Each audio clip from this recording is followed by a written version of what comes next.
গিনি গিনি গিনি, আমি তোমাকে রিকোয়েস্ট করছি, তুমি গীতাকে আসতে দাও, গীতাকে আসতে দাও। আপনি বাড়িতে বড় বিপদ, তুমি বুঝতে পারছো না?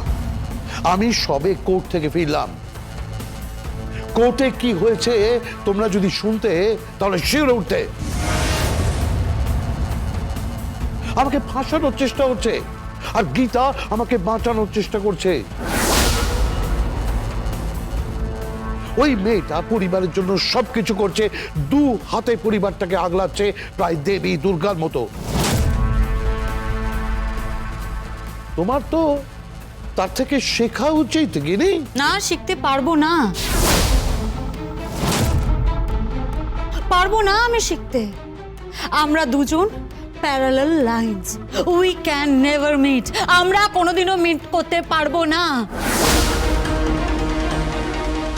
দুটো সমান্তরাল রেখা কোনোদিনও একে অপরের সাথে মিলতে পারে না বাবা, এটা আপনি খুব ভালো করে জানেন। ওর এইম একটা আর আমার এইম আরো একটা, আপনি দুজনের মধ্যে আমাদের মিলিয়ে দেবেন না। 24 ঘন্টা সময় দিলাম, তার মধ্যে সাইন করে রাখবেন। আমি আমার প্রাপ্যটা নিয়ে এ বাড়ি ছেড়ে চলে যাব।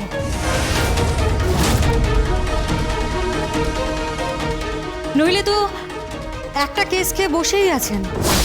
এই অগ্নিজিৎ মুখার্জি কাঠগড়ায় উঠেছেন, এরপর আরো একটা বড় কেস খাবেন, গৃহবধূ অত্যাচার।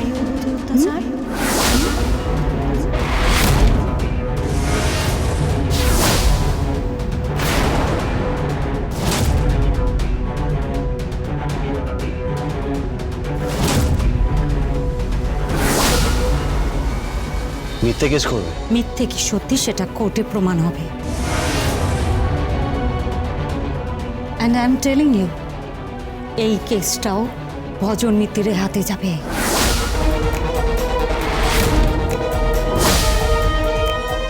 ভজন মিত্তির আমার হয়ে কেসটা লড়বে, গীতাকে হারাবে। এই বাড়ির অহংকার গীতা, তাই না? সেই অহংকার আমি চূর্ণ করব, খুব তাড়াতাড়ি চূর্ণ করব আমি। গীতাকে ভালোবাসা, তাই না? ছুটিয়ে দেব তোমার গীতার প্রতি এই ভালোবাসা, না ছুটিয়ে দেব আমি।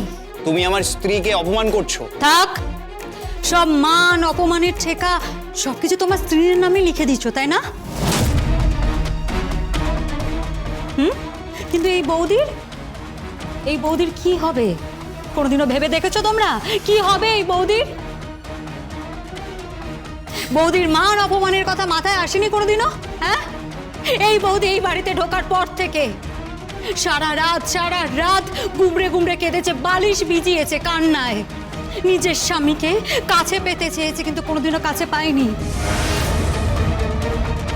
গুমড়ে গুমড়ে মরেছি আমি, কিন্তু এই লোকটা আমার দিকে ঘুরেও তাকায়নি। গীতা LLB সোম থেকে রবি প্রতিদিন সন্ধ্যে 6:30টায় স্টার জলসায় ও ডিজনি প্লাস হটস্টারে।